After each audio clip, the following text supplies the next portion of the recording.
तो hello everyone. तो ये है मुंबई की बारिश। तो काफ़ी झमाझम से बारिश हो रही है और हम वेट कर रहे हैं बारिश कब रुकती है उसका, क्योंकि आ गई है मेरी बड़ी सिस्टर छोटी सिस्टर के यहाँ पे और उसको हम लेके जा रहे हैं थोड़ा मार्केट, क्योंकि वो थोड़ी फ्रेश हो जाए इसीलिए। लेकिन बारिश जो है वो रुकने का नाम नहीं ले रही थी और मैं इस बारिश को विंडो से देख के एंजॉय कर रही थी। मुझे काफ़ी अच्छा लगता है बारिश को देखते रहना, बारिश में भीगना। तो मैं काफ़ी देर खड़ी होके बारिश का लुत्फ़ उठा रही थी। तो और बाकी सब लोग जो है वो तैयार हो रहे थे, मैं भी तैयार हो चुकी थी और मैं दरवाज़े पे खड़े रह के बारिश को ही देख रही थी। तो अभी बारिश थोड़ी सी रुक गई है और हम जा रहे हैं अभी उसको थोड़ा सा बाहर लेके। तो निकलते निकलते हम तीनों बहनों ने थोड़े फ़ोटो एक दूसरे के खींच लिए, साथ में फ़ोटो खींच लिए। मैंने और छोटी ने सेम ड्रेसिंग किया था और जो दीदी है उसका थोड़ा अलग था। तो हमने जल्दी से टैक्सी मिल गई तो टैक्सी पकड़ ली है, क्योंकि यहाँ पास पास में जाने के लिए टैक्सी वाले जल्दी तैयार होते नहीं हैं। तो दीदी थोड़ा सा स्ट्रेस में रहती है, तो इसीलिए हम उसको फ्रेश करने के लिए बाहर लेके जाते हैं और कुछ हम भी देख लेंगे अपने लिए, बच्चों के लिए। तो मुंबई की सड़कें जो है वो बारिश हो जाने के बाद तुरंत सूख जाती है, पानी जल्दी से बह जाता है, रुकता नहीं कहीं। और अभी हम आ गए हैं कुलाबा मार्केट में। तो यहाँ पे कुछ नहीं ज़्यादा, मैं कुछ इयररिंग्स खरीदती हूँ, बच्चों के लिए कुछ कपड़े वगैरह खरीद लेती हूँ, क्योंकि घर पे जाओ तो बच्चे आप पूछती हैं मुझे क्या लाया है, तो खाली हाथ जाना अच्छा नहीं लगता है। तो हनी मेरे साथ मुंबई आई है, लेकिन मैं हनी को साथ में नहीं लाई हूँ, क्योंकि बच्चों को सभी को बारिश की वजह से मैं घर पे ही छोड़ के आई हूँ। और यहाँ हमारा देखना चालू हुआ है क्या लूँ क्या नहीं है। ऐसे परी घर पे है तो उसके लिए लाजमी मैं शॉपिंग करके ही जाऊँगी, तो वो खुश हो जाएगी। उसको बोला था मैंने चल हम एक दिन रह के ही वापस आएंगे, लेकिन अभी उसका टेस्ट चल रहा है तो वो बोली नहीं मम्मी मैं नहीं आती हूँ, आप जाइए। तो कुछ टॉप्स वगैरह मैं बच्चों के लिए मेरे लिए देखती हूँ। तो अभी हम यहाँ टैक्सी के लिए खड़े हैं। वापसी जाने के लिए टैक्सी जल्दी मिलती नहीं है, लेकिन एक मिल जाती है तो हम बैठ जाते हैं जल्दी से। पास में ही घर है तो फिर टैक्सी वाले काफ़ी भाव खाते हैं, उनको काफ़ी शॉर्ट लगता है ना वो ट्रिप। उनको बड़ा वाला जो सवारी है वो चाहिए, लंबा वाला सवारी, ताकि उनके पैसे जम पाए। यहाँ तक उनका कुछ मीटर ज़्यादा घूमता नहीं है, इसीलिए टैक्सी वाले मना कर देते हैं। लेकिन थोड़ा बढ़ा के पैसा दो तो फिर टैक्सी वाले तैयार हो जाते हैं। तो अभी हम घर तक पहुँच गए हैं, तो अभी जल्दी से घर जाएंगे। बच्चे घर पे है तो जल्दी से खाना बनाएंगे, खाना खाएंगे और फिर इधर आके हम बैठ जाएंगे थोड़ी देर गप्पे लगाते, क्योंकि हम जब गर्मी के मौसम में भी आए थे तो यहाँ में रात में हम आके बैठते थे, थोड़ा गप्पे लगाते थे और काफ़ी रौनक लगी रहती है यहाँ पे। तो यहाँ पे बैठ के मैं चाय पीती हूँ और जाती आती गाड़ियों को देखती रहती हूँ। तो मुझे काफ़ी अच्छा लगता है यहाँ बैठ के चाय पीना। और यहाँ का चाय भी काफ़ी मज़ेदार रहता है, ज़्यादा मीठी रहती नहीं है और बहुत ज़्यादा ऐसे उबली हुई चाय मुझे पसंद नहीं, वैसी भी ये रहती नहीं, नॉर्मल सी सादी सी चाय रहती है।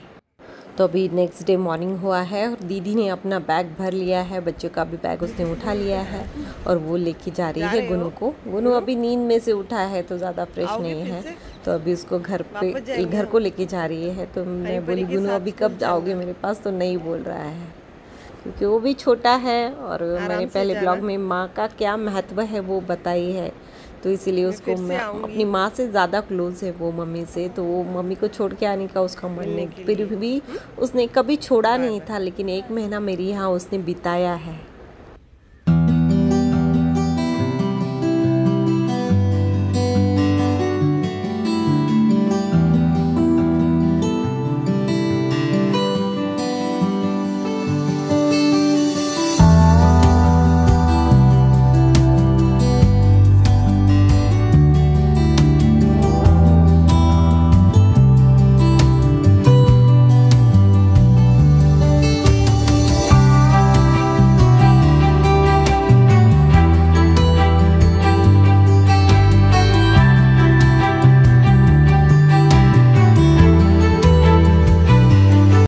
तो जब से हमारे जीजा जी नहीं रहे हैं तो इन दोनों की तरफ हमारा ज़्यादा ध्यान रहता है। तो वो चले गए तो मेरी नज़र जो है वो ऊपर चली गई हैं इन पेड़ों पे। तो ये बड़े बड़े से पेड़ है और यहाँ आम का एक बड़ा सा पेड़ है और काफ़ी सारे आम जो है नीचे गिरे हैं। कुछ गिलहरी ने खाए हैं तो कुछ ऊपर से नीचे गिरे हैं और फूट गए हैं। तो ये एक ही आम मुझे अच्छा मिला है जो मैं घर पे लेके जा रही हूँ। मेरी सिस्टर बोलती है मत लेके जा छोटी वाली, क्योंकि यहाँ चूहे घूमते हैं। मैं बोली उसको धो के मैं यूज़ करूँगी ना, ऐसे थोड़ी ना। तो इतने बड़े बड़े आम यहाँ पे गिरे थे और ऐसे गिर जाते हैं ऊपर से तो फट जाते हैं। तो देखिए ये लगभग आधा किलो से ऊपर होगा ये आम, लेकिन फट गया है।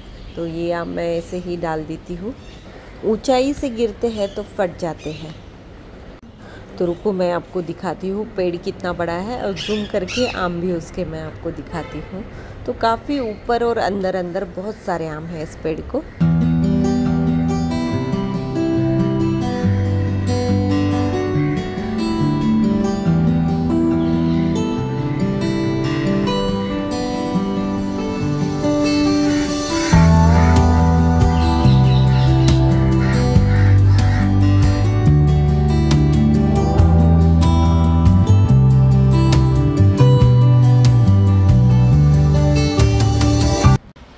तो अभी मैं भी रेडी हो चुकी हूँ और अभी हम निकलने वाले हैं थोड़ी देर बाद। 1:10 को हमारा ट्रेन है वंदे भारत।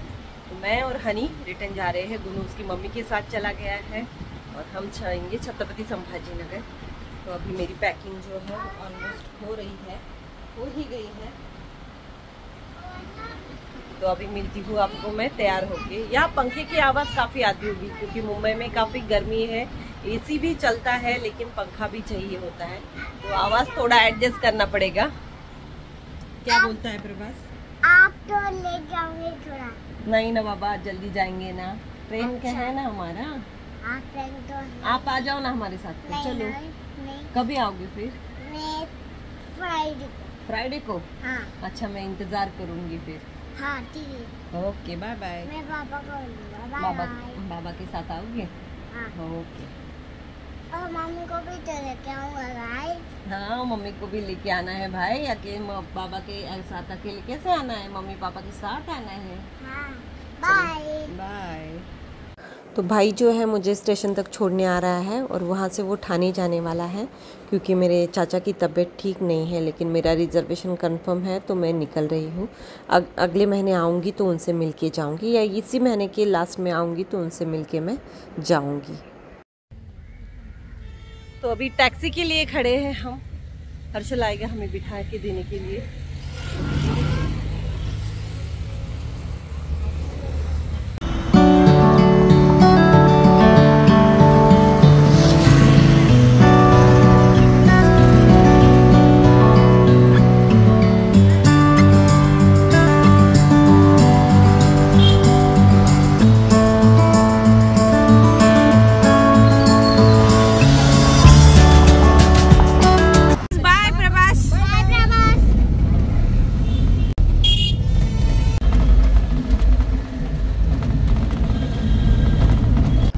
फाइनली हमें टैक्सी मिल जाती है और हम स्टेशन पर पहुंच जाते हैं। लगभग 10 मिनट का ही रास्ता है, 10 से 15 मिनट लग जाते हैं कभी कभी ट्रैफिक हुआ तो वंदे भारत जो है वो यहीं से निकलती है। तो स्टेशन पे ट्रेन आके रुकी थी, डोर ओपन नहीं हुए थे। तो डोर ओपन होने तक हम वेट करते हैं। तो यहाँ के जो शीशे है मतलब विंडो, वहाँ पे हम दिख रहे थे तो मैं यहाँ फ़ोटो क्लिक कर लेती हूँ। तो डोर ओपन हो जाते हैं, हम अंदर बैठ जाते हैं। तो मैं भाई को बोलती हूँ कि हम निकल जाएंगे, तुम भी निकल जाओ। तो अभी हम अपनी सीट पर बैठ चुके हैं और अभी हम जाते टाइम दोनों ही हैं। गुनू था आते टाइम, अभी हम दोनों जा रहे हैं अपने घर। आते टाइम हनी और गुनू का बहुत मस्ती चल रहा था। लड़ाई कर रहा था गुनू।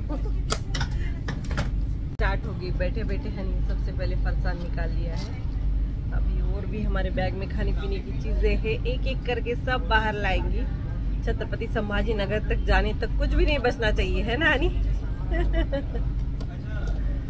वैसे हनी ने थोड़ा सा चावल खाया था, कड़ी चावल। मैंने नहीं खाया था कुछ भी क्योंकि मन ही नहीं कर रहा था। मॉर्निंग में बस चाय पी थी। तो अभी निकल रहे हैं हम। रास्ते में भूख लगी तो कुछ खा लेंगे, साथ में टिफ़िन भी है हमारी। बाकी खाने पीने का चिप्स है, चूड़ा है, चकली है, बिस्किट्स है, ऐसा सामान हनी ने लाया है साथ में। दरवाजों के बंद होने के मार्ग को अवरुद्ध करें। दरवाजे बंद होने के बाद ट्रेन के शुरू होने पर डोर्स आर क्लोजिंग। दरवाजे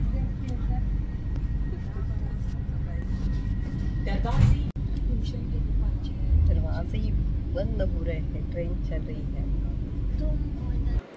तो हमारे जीजा जी भी मुझे छोड़ने आते थे हर बार, लेकिन इस बार उनका ऑफिस का काम है और भाई था तो फिर वो नहीं आए हैं। तो नहीं तो हमेशा वो मुझे बिठा के जब ट्रेन निकलती है तभी जाते हैं, लेकिन अभी थोड़ा बिजी शेड्यूल है और भाई था तो इसीलिए वो गए हैं, नहीं तो वो ज़रूर आते। तो काफ़ी कम समय हम तीनों बहनें इकट्ठा रहती है, बस 1 या 2 दिन के बाद। कभी ऐसा तीनों ज़्यादा हम इकट्ठा रहते नहीं हैं, हर एक को अपना अपना घर का देखना पड़ता है। तो मैं भी गई तो कभी मतलब 2-3 दिन से ज़्यादा ऊपर रहती नहीं हूँ।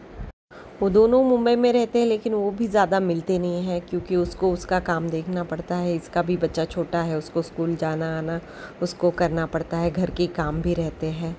हाँ, लेकिन हम कॉल पे बात कर लेते हैं एक दूसरे से, क्योंकि जब से हमारे जीजा जी गुज़र गए हैं तो बड़ी बहन की तरफ हमारा ज़्यादा ध्यान रहता है, क्योंकि वो ज़्यादा इमोशनल है और काफ़ी वो डिस्टर्ब रहती है। तो हमको उसको अभी उस चीज़ से बाहर लाना है, लेकिन हम पूरी कोशिश करते हैं, लेकिन फिर भी वो वही अटकी रह रही है, क्योंकि पॉसिबल ही नहीं यार, अपना जीवन साथी होता है तो उसकी यादें भूलना मतलब पॉसिबल नहीं है। लेकिन उसकी सेहत पे उसका असर हो रहा है फिर। तो हम उसको हमेशा बोलते हैं कि तू अपना ध्यान रखेगी तभी बच्चे का ध्यान रख पाएगी। अभी वो आई थी हमारे पास, लेकिन उसके दिमाग में वही चल रहा था, क्योंकि हमारे जीजा जी का 15 तारीख को बर्थडे था, तो वो यादों में इतना खो गई, तो वो काफ़ी बीमार हो गई थी। और दुनिया की रीत है, जब तक आदमी रहता है उस घर में तो वो जो उसकी वाइफ रहती है वो सबकी रहती है, लेकिन जिसके वजह से उसका रिश्ता उस घर से रहता है वो आदमी नहीं रहता है। तो काफ़ी लोग जो है वो परेशान करते हैं। वो घर वाले भी जो हाँ वो शादी करके गई वो भी उसके बारे में नहीं सोचते हैं कि उसको क्या ड्रेस है, उसको अपना बच्चा संभालना है, उसकी फ़ीस भरनी है, घर चलाना है, उसको उसका काम धंधा भी देखना है। तो इतने सारे टेंशन रहते हैं, लेकिन उसको समझने वाला कोई नहीं रहता है। जैसे कि इनका सबका सब गया है, लेकिन ऐसे दिखाते हैं कि इसको कुछ भी फ़र्क नहीं, इसका कुछ भी नहीं गया। अरे उसका जीवन साथी था, वो उसके साथ में शादी करके उस घर में आई थी। और मेरी जीजाजी जो है उनको सिकल सेल्स एनीमिया था, लेकिन उन्होंने बताया नहीं था शादी के टाइम कि मुझे ऐसी बीमारी है। जब वो प्रेग्नेंट थी तब उसे पता चला कि उसके हस्बैंड को सिकल सेल्स एनीमिया ये बीमारी है। तब ना वो छोड़ सकती है ना कुछ भी, उसका प्यार था तो इसीलिए वो निभा रही थी वहाँ पे। पूरा घर जो है मेरी बहन पे डिपेंड था, घर का रेंट, लाइट बिल, घर का खर्चा, बच्चे की फ़ीस सब वो करती है और अभी भी वही कर रही है। लेकिन ताने मारने वालों की कम नहीं रहती है। तो ऐसे रिश्तेदार कुछ भी काम के नहीं हैं जो मुसीबत में उसके काम ना आए। तो अभी के हालात कुछ बदले नहीं या कुछ अलग नहीं है। पहले जो हालात थे बस उसमें आदमी था और अभी आदमी नहीं है, बस हालात तो वही है। उसको ही कमाना है, उसको ही घर चलाना है, उसको ही सब देखना है। क्योंकि मेरे जीजा जी से तो कुछ काम नहीं होता था, आदमी की तरह यही बाहर जाती थी, यही घर का खर्च चलाती थी, यही सब देखती थी। लेकिन मैं मानती हूँ कि वो उनका दोष नहीं है, क्योंकि जिस माहौल में, जिस परिस्थितियों में वो पले बड़े हुए हैं, उनका माइंड वैसा ही हो गया है। सबसे अहम है वो है एजुकेशन की कमी। एजुकेटेड लोग जो रहते हैं उनका जो माइंड रहता है वो ब्रॉड रहता है, लेकिन जो लोग एजुकेटेड नहीं रहते वो नैरो माइंडेड रहते हैं। और ऐसे नैरो माइंडेड लोगों से बात करना और उनसे अपनी ज़बान लड़ाना मुझे बिल्कुल भी अच्छा नहीं लगता है। तो मैं ऐसे लोगों से बात करना छोड़ देती हूँ। तो मैं उसको वही समझा रही थी कि तू भी अवॉइड कर, ऐसे लोगों को अवॉइड कर। वो कुछ बोलते हैं, कुछ बकते हैं तो वो छोड़ दे। तो वो लोग क्या बोलते हैं, उनकी बातें सुन के ड्रेस बढ़ाने का कोई मतलब ही नहीं है, क्योंकि वो एजुकेटेड नहीं हो। अगर वो एजुकेटेड होते तो अंतिम संस्कार के दूसरे दिन ही मेरी बहन को ताने नहीं मारते बैठते। तो ये सभी बातें जो है वो सोशल मीडिया पे बोलना मुझे अच्छा नहीं लग रहा था, लेकिन कभी कभी इतना स्ट्रेस हो जाता है ना कि वो तकलीफ़ में है, उसको बातें सुनाई जा रही है, ताने सुनाई जा रहे हैं कि वो क्या कर रही है ये कोई नहीं देखता है, कि उसने क्या किया है वो भी कोई नहीं सोचता है। लेकिन उसने ऐसा किया है, उसने वैसा किया, उसने ऐसा बोला, ये ज़रूर ध्यान में रखते हैं वो लोग। लेकिन उन लोगों को ये नहीं याद रहता कि उन्होंने खुद ने क्या किया है, उनके लिए क्या किया है, जिनके लिए ये बोल रहे हैं लोग, उनके लिए उन्होंने क्या स्टैंड लिया है, उनको क्या हेल्प किया है, उनको कभी हॉस्पिटल लेके गए हैं क्या, उनका कुछ खर्चा उठाया है, कुछ भी नहीं किया है। तो उन लोगों को ताने मारने का भी कोई मतलब नहीं है। तो अगर मेरा वीडियो वो लोग देख रहे हैं तो मैं हाथ जोड़ के निवेदन करती हूँ कि मेरी बहन से दूर रहे, क्योंकि उसको कोई कुछ छोड़ के नहीं गया है। उसके सर पे उसका खुद का छप्पर भी नहीं है, वो रेंट पे रहती है, पहले भी रेंट पे थी, अभी भी रेंट पे है। या उसके लिए कुछ इतना कमा के भी नहीं गया है कि वो सारी उम्र घर में बैठ के आराम से खा पी सके।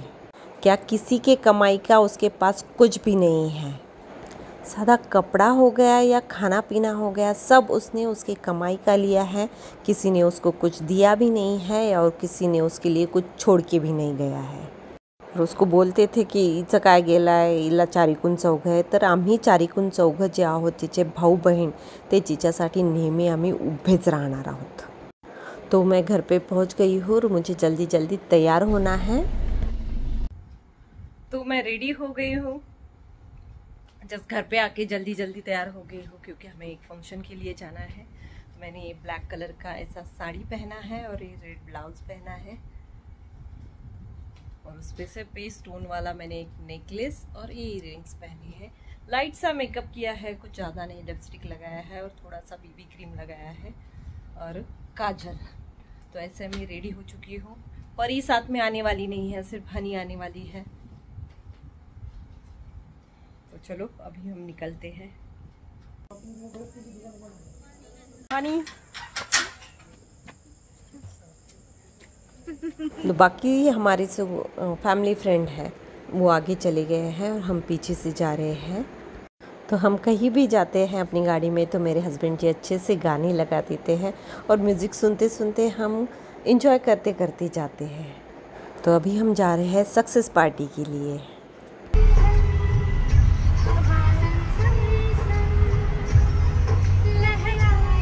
तो हमारे जो फैमिली फ्रेंड है डॉक्टर विजय कुमार जाधव और डॉक्टर अन्वया मैम, तो उनका जो बड़ा बेटा है उसने 10th में 99% लाए हैं, तो इसीलिए हम सक्सेस पार्टी उसकी सेलिब्रेट करने के लिए जा रहे हैं। तो छत्रपति संभाजी नगर के पास में ही करमाड़ है, तो करमाड़ में हम जा रहे हैं होटल मोनिका।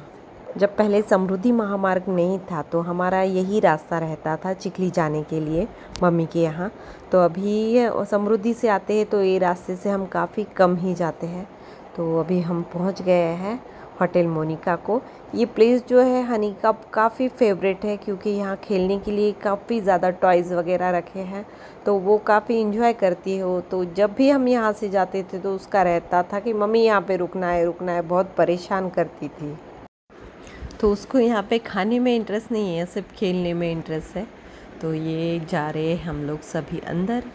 तो हमें रिसीव करने के लिए हमारे डॉक्टर साहब और उनकी वाइफ आ चुके हैं। तो अभी काफ़ी उन्होंने बदलाव किया है और यहाँ का खाना जो है वो काफ़ी मज़ेदार रहता है। तो खाना होने के बाद हम फिर अवनीश को जो है उसको गिफ्ट देते हैं। उसकी काफ़ी ज़्यादा प्रशंसा करते हैं, क्योंकि उसकी मेहनत उतनी है। उसने पहले से स्टार्टिंग से ही बहुत मेहनत की है और उसने इतने अच्छे तरीके से मार्क्स लाए हैं। तो मम्मी पापा तो काफ़ी हैप्पी है, लेकिन उसके साथ में ये हमारा भी बच्चा है तो हम भी काफ़ी हैप्पी है और काफ़ी अच्छा लग रहा है हमें। उसने इतनी पढ़ाई की है और अपनी मम्मी पापा का नाम जो है उसने रोशन किया है। तो अभी हम घर के लिए निकल पड़े हैं। तो बाकी फैमिली फ्रेंड भी है हमारे साथ। तो मेरा आज का ब्लॉग जो है वो थोड़ा सा कड़वा लगेगा लोगों को, बातें उसमें कड़वी है लेकिन सच्ची है। और ये बातें सबके लिए नहीं थी, जो कुछ चुनिंदा लोग हैं उनके लिए ही थी।